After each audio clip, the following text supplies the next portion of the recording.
Diablo 4 Season 8. How bad is it gonna be? Well, it's Diablo, so probably a lot bad, honestly. But can it actually be worse than Season 7? Because Season 7 so far has been the greatest, most boringest letdown ever. On average, on a new Diablo season, I have it in me to play 2 hours of Diablo 4 over the period of roughly 4 days. I know, I'm a monster. But Season 7, I barely got past the 10-minute mark and did not even make it to the 15-minute mark when I quit playing. It was just that unreasonably boring and fucking mind-numbingly dull. Okay? If you want to know how bad Season 7 is, go find out the previous video I have. I think I have a review of Season 7 titled something like that. It has been horrible. But Season 8, actually, I have heard about the powers, and they do seem actually more interesting than everything else that we have had so far. So, that's kind of good, I guess. But it's still Diablo 4, right? Alright, starting with Diablo news. Things are about to get a little more flamboyant in Diablo 4. Diablo boss Rod Ferguson just teased that the game's cosmetics are moving away from the whole grounded aesthetic and diving into flashier, more over-the-top designs. And for anyone who's been paying... Don't worry, guys, it's Diablo 4. We care about the lore, said someone probably somewhere. ...attention to the in-game shop for the past year, this should be no surprise, as increasingly more fantastical designs have been making their way into the game. Also, in an interview with Wowhead shortly before D4's release, that was interesting. Rod said that at launch, Diablo 4 will have a gritty and grounded world. Stuff like a cow level, wings, pets would take away from that groundedness, but that they would loosen things. Yeah, I mean, if you believe anything that's being said about Diablo 4, I mean, that's on you. I have a bridge, pyramid, and an igloo to sell you, if you're ever curious. If you believe those things about Diablo 4, because all of it has been turned into lies. Things up as they go further down the line. So we've clearly been getting that loosening up that they promised long ago. And now, in a recent interview with Stephen Totillo for GameFile, Rod said that for the first couple of years, they wanted to be really grounded with their cosmetics, but that he expects new D4 gear to get, quote, more flamboyant and more out there. The team is also interested in cosmetics that cross over with other game series. Thankfully, though, when asked if he would do a... Oh no, this is like completely killing off the Diablo brand. It's already in shambles. This is like Magic the Gathering tier of, oh, our IP has been turned to shit. Let's just milk it. Crossover with Microsoft-owned franchise Banjo-Kazooie, Ferguson laughed and said no. Warcraft crossovers, okay, it's fantasy, you can kind of fit, let's keep it thematic. Meanwhile, it sounds like battle passes might be getting a glow up as well. Ferguson straight up called the traditional battle pass system antiquated, and he hinted at something with more... No, the traditional battle pass system is not antiquated. The thing, why he's saying, you need to understand from which perspective Todd Retard Ferguson, I'm gonna destroy every game I work on, I have done it already in the past 2 times, is coming from. Because they implemented a battle pass in Diablo 4, which you have probably already forgotten about, and it's just the most boring, stupidest, unfunctional thing ever. So no one wants to buy it. It's not that battle passes are bad. People love good battle passes. Good battle passes are just, you know, a little bit more spark to the flare. But it's the fact that Diablo 4's battle pass is just complete trash. It looks like something an intern cobbled together when he was bored. More player agency, possibly inspired by Call of Duty's map-style unlock system. He said, quote, there are different ways to gamify and to give the players more agency. So I think what I would say is watch this space for us. I think we're going to be introducing some interesting things. All right, we're watching. Now, Stephen Totillo's great interview and excellently written article on the interview is locked behind a paywall on GameFile, so most people can't or won't read the original. I have no idea what GameFiles even is. Instead, we're getting secondhand reports from outlets that are reporting on snippets of the article, which wouldn't be a problem if some of those articles weren't downright terrible. I won't call out a specific outlet, but there's an article that has been... PC Gamer. The Gamer. It has to be the gamer. Seen by a lot of people, spread around on Reddit, titled Diablo 4 lead wants to stop appeasing blasters that rush through content and claim there's nothing to do. This title obviously frames Rod in a negative light, putting an adversarial slant between What? Rod and the blasters, making it kind of a him versus them thing, making it seem like he's talking down to them or thinking down on them. But when you read the actual interview, which I remind you 99% of people will not due to the paywall, well, you see that this headline is completely misleading. Here are the parts of the interview that the headline is alluding to. I'll quote directly from Totillo's piece. And this comes courtesy of Wowhead. Thank you, Wowhead. Quote, "There's a lot of pressure to feed the blasters," he said, "and there can be a public price for failing to do so. The content creator who's an influencer or is a tastemaker will be out there saying there's nothing to do. At the other end of things is the weekend player who's barely keeping up. Ferguson has mercy on those slower players. He said at DICE that he regretted only giving Diablo 4 players a 6-week gap between the launch of the game and the start of its first season. Many players simply weren't done with the main game when the seasons debuted." I'm going to jump in there a moment to say that I agree. I think that either the first season should have been a soft season and started with the game launch, or, should have given a good 3 months regular season time before the launch of Season 1. I think what happened was they made a mistake with the launch of Diablo. Why are we still speaking about the launch of Diablo 4? Like, I mean, the game has been literally out for a year and something now. Okay? It's time to stop. Okay? It's time... why? What's the point of mentioning it? There's nothing we can gauge from it anymore. Diablo 2 Resurrected and its first season. They waited way too long. It was like 6 months or something. It was ridiculous. So they probably figured, okay, we don't want to make that mistake again, because by the time the first season of D2R launched, all the hype was dead.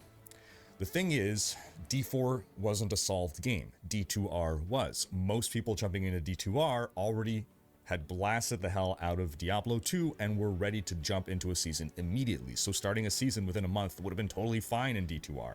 But let's get back to the quote. "The game's current season, its 7th, is tuned very fast," Ferguson said. "Players can advance through it quickly.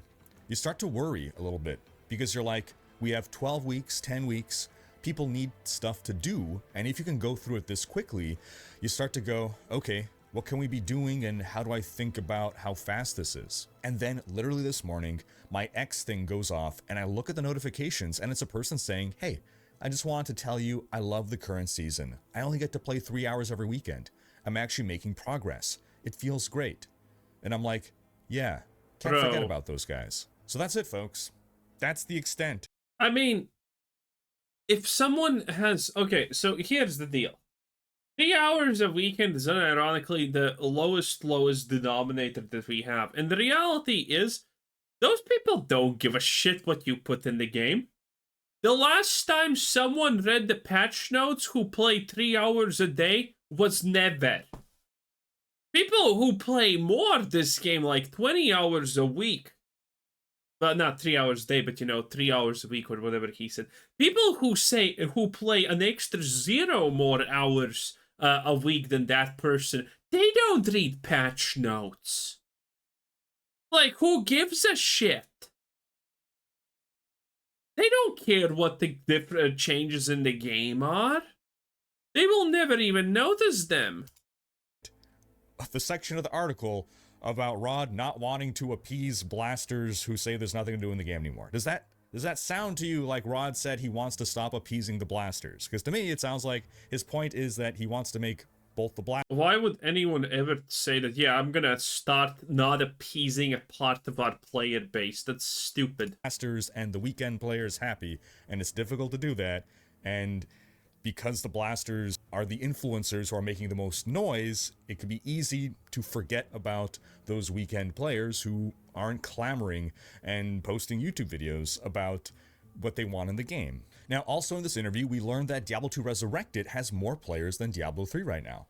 Rod thinks that D3 players migrated over to D4 as the game has introduced more and more of D3's features.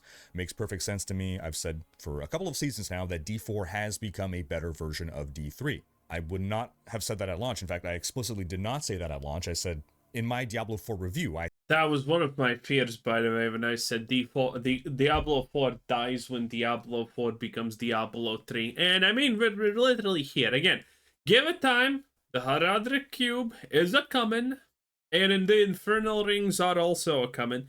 Because again, Diablo 4 at this point has done literally nothing unique. Nothing. Not a single thing. Every single update that has been done in Diablo 4 has already existed in Diablo 3. Except it's done poorer. I said D4 is not a better D3. It is not a better D2. It is something else. Now, it is a better D3. All right, folks, interview aside, let's talk goblins. The March of the Goblins event is live. It's ending Tuesday. Short event, just 1 week. But it's short enough to not outstay its welcome. There's not a whole lot to the event. It's really just more goblins are spawning. But the main thing is that with this event comes the permanent introduction of 6 new goblin types. And again, they're just going to be more common during this week. And you also have a reputation track to go through, which doesn't take... Again, it's like, how do you copy everything from Diablo 3 but do it first? I already said this point. Old school RuneScape copies RuneScape 3 in reality. Old school RuneScape doesn't really have any real unique content. Everything is just something that was implemented in RuneScape 3. But they don't implement everything blindly. They just implement the best parts of the game that people receive the best. Okay? On average. Same with Season of Discovery. It doesn't do a lot of unique things in World of Warcraft, but it does do things that people liked previously. It doesn't do the things that people hated, most of the time at least. But Diablo 4 is just copying everything Diablo 3 does in the worst way as fucking possible. Like, 6 different goblins? Who gives a shit? No one gave a shit in Diablo 3. No one gives a shit now. No one is like, oh my god, the damn goblin! No one can even tell the difference except the resplendent spot goblin. That is it. Everything else is just nothing. This is a giant illusion of Fugazi. A whole lot of time to get through. If you're a weekend player, you might have to dedicate your weekend to doing it, but it is a feasible goal if you put some time and effort into it. If you're not done with D4 Season 7 yet, then the reputation track is going to give you some nice rewards to help you gear up your character and all that. If you are done with the season, it's not a whole lot of reason to partake in this event other than to check out the new goblins, which you'll see eventually anyway. There is a cosmetic portrait you can earn. Whether that's enough incentive to get you to grind it out or not is up to you. Overall, I think it would benefit everyone a lot more if these events happened within the first month of a season's launch before people were done with a season. I mean, you can classify events into 2 categories. One is the kind of event that's going to help you progress. And for those events that are going to help you progress, I think they should happen earlier in the season versus a kind of event that is like a just for fun event, that it could still be rewarding, but that the main reason why someone would engage with it is for the fun of the activity itself. I don't know that we've had any such events in D4 yet. An example in D3 would be the Darkening of Tristram, right? You do that because it's a fun thing to do by itself. Sure, there's kind of rewards just because there's rewards for playing the game, but you're not going out of your way to do it for the rewards. You're doing it because it's something new and different and fun. I think those kind of events are okay to do, you know, in the middle of a season, because that's something that might bring back players. But any kind of event that really is has a main thrust to help you progress, it's really just serving whoever is left. It's not going to bring people back. That said, this is March of the Goblins, as we said last week, and not February of the Goblins, so can't do much about that this time around. But I really look forward to encountering these new goblins at the start of next season. It's going to be really exciting to stumble upon a goblin that drops 60 million gold, or a goblin that drops 1,000 master. But what's the point of gold? There is none. There is no point in gold. But the average player, gold is a meaningless number. Because Diablo 4 has done everything in its power to make every mechanic it has meaningless. To working mats, getting these early season, like, these are actually going to be exciting goblins to chase down. And the most exciting one remains Gelatinous Cyrus, who's basically a whole goblin pack. Bro, shut the fuck up with the other goblins, okay, Riker? I mean, why are we talking about Season 8? Season 8 has boss skills that you can socket in and cast and do shit with, which actually sounds fun. And I have seen like a couple of item spoilers for the Necromancer Now, Diablo 4 is still a game that will literally take your intelligence, fart on it, shit on it, diarrhea on it, and then vomit on it, and call you a loser. But it's still kind of, at least, kind of fun, like, in that sense, right? And I did see some things that I kind of like about the Necromancer, because there's one thing I want to get out of Diablo 4, and it's kind of slowly approaching the point of no return, and that is auto-bomber characters. I want a Necromancer auto-bomber character. Now, granted, I already played that effectively like 1 or 2 seasons ago. It is possible to do. Not actually that hard. They did ruin Blood Mist, though, because that was a true auto-bomber build, but that was more like Season 1 and 2 when you could be permanently invulnerable with Blood Mist, which, by the way, no one figured out. I was the only person, like, going around the game, perfectly invulnerable, suck off. Yeah, good times. Good times, honestly. But yeah, they are adding more stuff that kind of works for auto-bomber builds that I'm kind of honestly excited about to a degree. I think that's going to be cool. Maybe I'm finally going to try a minion build. So this is the first season that I'm actually kind of looking forward to because of the boss skills that they are implementing in Diablo 4. I'm not going to lie. For a season mechanic, this is by far the best that we have seen so far. It unironically is. I'm not even joking. The boss skill mechanics seem that they actually changed. It actually looks like that shit is gonna change the way you play the game, and I think that is cool. I do think that is actually cool. Now, how good it actually ends up being, meh, don't know. But again, it does seem cool. It definitely does seem cool. Now, the way you acquire these skills is, though, through killing bosses, which sounds stupid. Because we're talking about killing world bosses. Like the Wandering Dead, I don't fucking know what else is called. What do you even call the other ones? But stuff like that. And it's kind of insane, obviously. But yeah. Season 8 is currently the only thing I have ever looked forward in the history of Diablo 4, because Necromancer Auto-Bomber looks like a possibility. Though, maybe it's not actually a possibility because it's really hard to say? Considering... It's so hard to say, is it actually gonna work? Because you can auto-bomb with minions in Season 8. I don't know how it's gonna work out. But it's something I want to try. That's all I'm saying. It's something I want to try. That's actually something I am kind of excited about. So that's a big deal in my opinion. In one goblin. You kill him, he splits into 2 smaller goblins, kill them, they each split into another 2. Now, unfortunately, it seems the same bug as in D3 has been carried over into D4, that if you do too much damage to Cyrus too quickly, then you don't get the final split into 4 goblins. The 2 original splits just die and no loot drops.